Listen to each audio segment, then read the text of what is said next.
Gravando. Olá, pessoal, sejam todos muito bem-vindos. Vamos começar aqui mais um OFM Cast, que é o nosso primeiro podcast de ortopedia funcional dos maxilares do Brasil. Hoje estamos gravando de uma forma um pouco diferente, em função desse momento que estamos vivendo aí, com necessidade de um maior isolamento social. As duas próximas gravações a gente vai fazer via Zoom, né? Assim, um pouco mais de distância um do outro, mas o conteúdo é o mesmo, a forma descontraída de conversar e abordar a ortopedia continua do mesmo jeito, beleza? Então, estou aqui com a Patrícia e nós vamos em frente.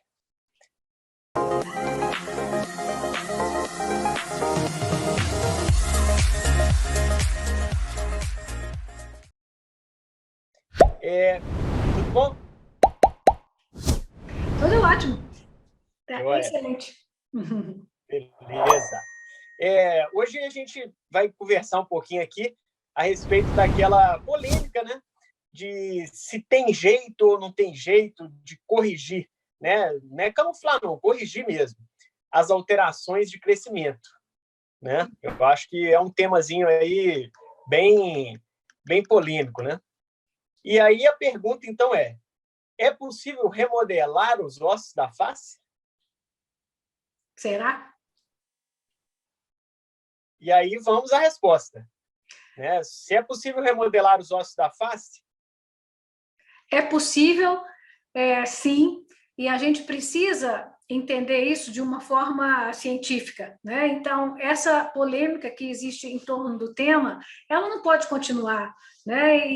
Porque isso acaba prejudicando os nossos pacientes, que quando procuram algum profissional que ainda acredita que não é possível, esse paciente é prejudicado em termos de não ser oferecida a ele uma oportunidade de mudar a característica facial que ele estava apresentando, né? Bacana. Falando, então, né, a gente está entrando bem na fisiologia óssea, né? Isso. Tem quantos anos você se dedica ao estudo da fisiologia óssea e por que você decidiu caminhar também por essa área? Eu acho que é legal, sim, essa pergunta sua, é legal a gente conversar a respeito disso, porque originalmente eu trabalhava, isso lá início dos anos 80, com ortodontia, e me sentia bastante frustrada por não ter um arsenal terapêutico à minha disposição que me permitisse tratar logo cedo as crianças quando eu detectava que tinha algum problema acontecendo.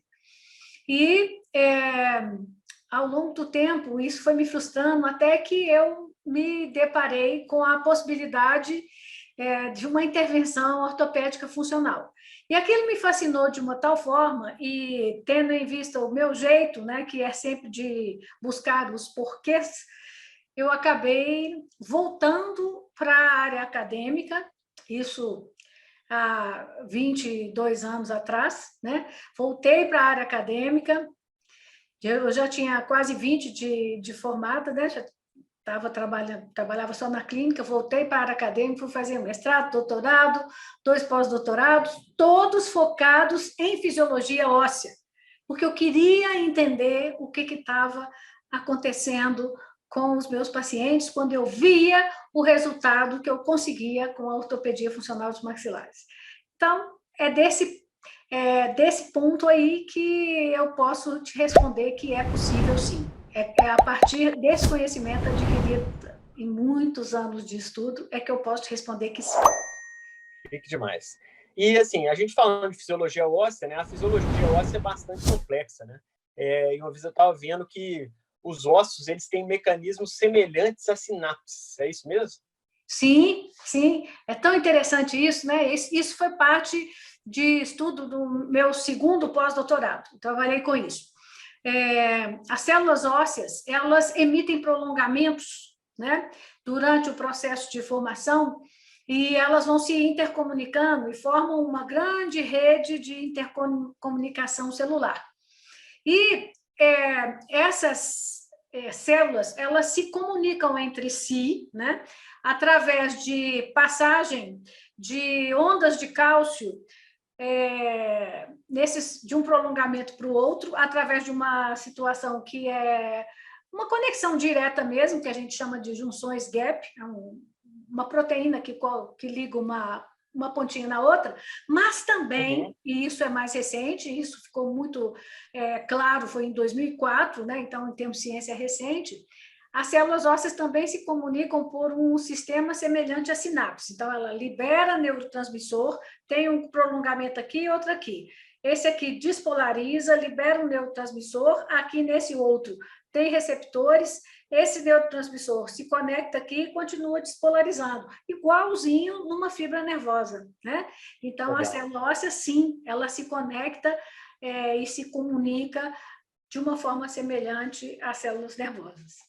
Bacana. E falando, né, trazendo para dentro da ortopedia, a gente sabe que a base da ortopedia é o estímulo do crescimento e desenvolvimento, né? Qual que é a relevância, né, que essa questão das sinapses tem para esse estímulo do crescimento e desenvolvimento? Pois é, isso tem uma relevância enorme, e as pessoas não sabem disso, né? Qual que é a principal delas? É a amplificação de um sinal mecânico, porque o osso, ele precisa de estímulo mecânico. Então, se eu dou um pequeno estímulo mecânico numa região do osso, esse estímulo gerado ali naquela pequena região, ele pode ser amplificado e transmitido por uma região maior. Então, a resposta remodelativa, ela vai vir para aquela região toda, e não só para aquela específica onde houve um pequeno estímulo mecânico. Então, isso, para a abordagem ortopédica funcional, ela é maravilhosa, porque a gente não trabalha com forças, né? Nós trabalhamos com estímulos, e com estímulos leves, né? Que vão, no entanto, ter uma repercussão muito grande, porque vão ser amplificados por essa rede de conexão celular que existe dentro do osso. Muito bom. E assim, falando dos ossos, né? A gente tem diferentes tipos de ossos no corpo, certo? Certo. Quais seriam esses tipos de ossos que a gente tem no corpo? Bom, então, são 5 tipos que a literatura descreve, né? Então, a gente tem ossos chatos, então a gente pode citar, por exemplo, os ossos do crânio, né? Os ossos chatos. Ossos longos, como, por exemplo, da perna, do braço, né? Ossos curtos, que são os ossos que formam o pé, por exemplo. Ossos sesamoides, que são aquelas redondinhos que estão dentro das articulações para segurar os ligamentos, como a patela, por exemplo, né? E ossos irregulares. Então, são esses 5 tipos de ossos que a gente tem dentro do corpo, e cada um responde de uma forma diferenciada, tem uma característica específica, e a gente precisa conhecer eles. Legal. E falando da face, né, no caso aqui, quais são os tipos de ossos presentes na face? Pois é, olha que legal. Na face, todos os ossos que compõem essa região onde a gente trabalha são ossos irregulares, né? Então, eles não encaixam dentro dos ossos, são considerados ossos irregulares. E o fato deles serem ossos irregulares, né? Qual que é a influência disso no nosso tema de hoje aqui, no nosso bate-papo? Pois é. Por serem irregulares, eles são mais passíveis de serem remodelados. A forma deles não é muito fixa. Então, eles são capazes de serem remodelados dependendo da ação, né, mecânica que eles sofrem de uma forma muito intensa, né? Então, eles são completamente passíveis de remodelação. Ou seja, facilita, então, e corrobora, então, com o que a gente faz e com o tipo de movimento que a ortopedia traz e os estímulos do crescimento e tudo mais, né? Exatamente, exatamente. Legal.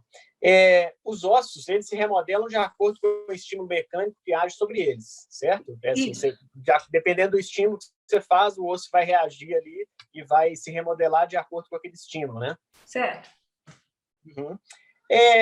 Então, a gente, assim, uma coisa que me chamou a atenção também, da gente conversar aqui, uma curiosidade, né, é em relação aos astronautas, né? Eles ficam muito tempo no espaço, né? Então, assim, a gente pode falar que o estímulo que eles sofrem ali é muito diferente do estímulo que a gente está sofrendo aqui. Eles não têm a ação da gravidade, por exemplo.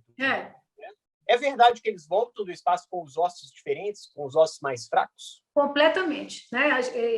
A gente poderia dizer até que eles voltam num quadro de osteoporose, né? Porque o osso ele precisa o tempo inteiro de sofrer carga. E como tem a ausência da gravidade, os ossos deles, por mais exercícios que eles façam, não sofrem a carga que deveriam sofrer aqui. Então, com isso, a gente tem uma diminuição do teor de mineralização e da característica, né, mineral e de saúde vital mesmo daquele osso quando eles vêm. Né? Bacana demais. Então, assim, a gente pode concluir, né, que o osso é muito dependente desse estímulo mecânico, né? Então, falando dos ossos da face, né, se eles sofrerem pouco estímulo mecânico, ou se sofrerem um estímulo mecânico inadequado e tudo, né, eles podem crescer aquém do necessário ou crescerem de uma forma errada? Perfeito. Então, a gente pode fazer essa analogia de forma assim, direta. Se eu tenho um potencial de crescimento, mas esse potencial de crescimento não é estimulado ao máximo pelas cargas que eu estou impondo àqueles ossos dessa região, e essas cargas vão ser impostas como? Funcionando adequadamente, mastigando, deglutindo, executando as funções que a boca precisa executar de forma completa, né? Eu vou ter um estímulo aquém do necessário e, consequentemente, um crescimento aquém do necessário. E se eu tenho também as funções sendo executadas de forma errada, ou seja, se eu mastigo mais de um lado do que do outro, as tensões que vão ser geradas pela musculatura nos tecidos ósseos vão ser assimétricas e vão gerar crescimentos assimétricos, ou seja, alterações de forma, né? Os aparelhos ortopédicos funcionais, né? Eles promovem esse estímulo mecânico? Sempre, né? Porque qual que é a principal premissa de um aparelho ortopédico funcional? É mudar postura. Não existe aparelho ortopédico funcional, ele só pode ser considerado ortopédico funcional se ele mudar a postura de língua e mandíbula. E a partir do momento que ele muda a postura de língua e de mandíbula, ele tensiona toda a musculatura dessa região de forma diferente, tensiona, pressiona, relaxa, dependendo do movimento que foi feito, tanto com a língua quanto com a mandíbula. E, consequentemente, as cargas geradas se modificam e, se modificando, elas geram um potencial remodelativo completamente diferente. Fantástico. E quem gera esse estímulo mecânico, né, nessa relação aí? Sempre os tecidos moles, né? Então, a gente sempre tem que entender isso. O osso não tem memória de forma. A forma é dada pela solicitação funcional dos tecidos moles. Então, músculo, tendão, ligamento e fáscia, ok? Então, esses que a gente chama de órgãos efetores é que vão estar gerando carga, transmitindo carga para o tecido ósseo e ele vai crescer de acordo com aquela solicitação. Fantástico, muito interessante. Falando de osso, né? A gente tem dois tipos de ossificação, né? De processo de formação de osso, né? Exato. Na face, existem esses dois tipos ou só um deles? Existem. Existe a ossificação intramembranosa, que é um tipo de ossificação que não depende de um molde cartilaginoso, né? E a ossificação endocondral. Condros é cartilagem, para quem está nos ouvindo não é da área, né? Então, endocondral significa dentro da cartilagem, depende de um molde cartilaginoso. Então, a gente tem uma ossificação endocondral aqui na articulação temporomandibular e o resto dos ossos, pelo menos depois de um certo período de desenvolvimento, vão ser remodelados sempre por ossificação intramembranosa. Uhum. O côndilo, né? A gente já li também que a ossificação no côndilo ela é uma ossificação endocondral, né? Ou seja, essa ossificação que vem de dentro da cartilagem. E, então, o crescimento para do côndilo depois de um certo tempo? Pois é, esse é uma confusão que é muito comum e foi ótimo você perguntar isso para a gente poder esclarecer. Existem dois tipos de cartilagem no corpo, a cartilagem primária e a cartilagem secundária. A cartilagem primária, ela só existe enquanto ela está gerando aquele crescimento para qual ela foi pré-determinada, terminou de crescer, ela para de funcionar e aquele osso não cresce mais. Então, a gente podia dar esse exemplo, como, por exemplo, o fêmur. Então, o fêmur vai crescendo, crescendo, tem nas epífises, nas pontas, né, do fêmur, as cartilagens que vão proliferando e formando o osso.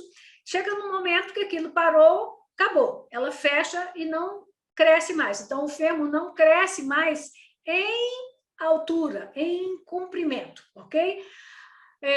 E existem as cartilagens secundárias, e aí no côndilo a gente tem uma cartilagem secundária que essa nunca perde a capacidade de responder ao estímulo. Toda vez que ela for estimulada, ela produz osso, né? Então, isso permanece a vida inteira até a pessoa morrer. Então, é um outro tipo de cartilagem. A gente nunca pode comparar o crescimento do côndilo com o crescimento das epífises dos ossos longos. Nunca.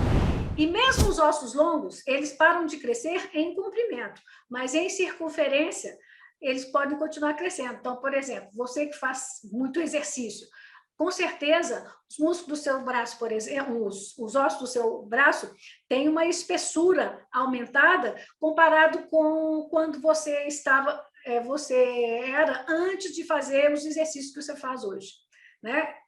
O perímetro do osso longo, ele pode mudar.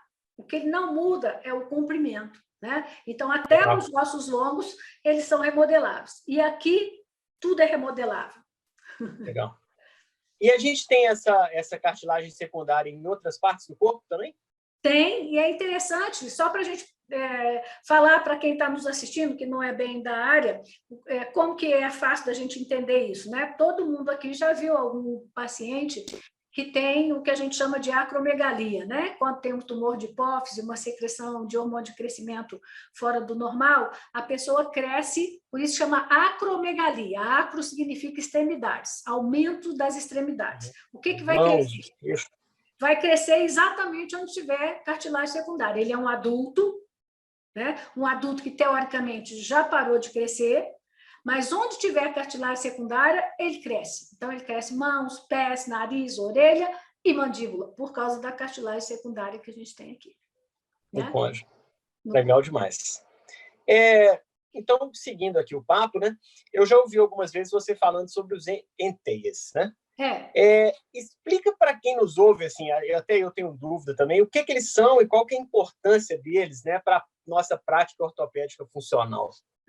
As ênteses, elas são os locais de conexão entre os órgãos efetores e o osso. Então, são regiões onde o estímulo é transmitido direto para o osso. E a gente tem diferentes tipos de ênteses. Tem 3 tipos diferentes de ênteses. E cada tipo de êntese transmite o estímulo mais rápido ou mais lento, e aí a gente vai ter a resposta remodelativa mais rápida ou mais lenta, dependendo do tipo de êntese que fez essa transmissão do estímulo para o osso. Então, aqui nessa região, por exemplo, a gente tem todos os tipos de êntese, né? Então, a face não remodela na mesma proporção em todas as regiões, vai depender muito do tipo de êntese. Então, tem região que remodela mais rápido, outras remodelam mais lento.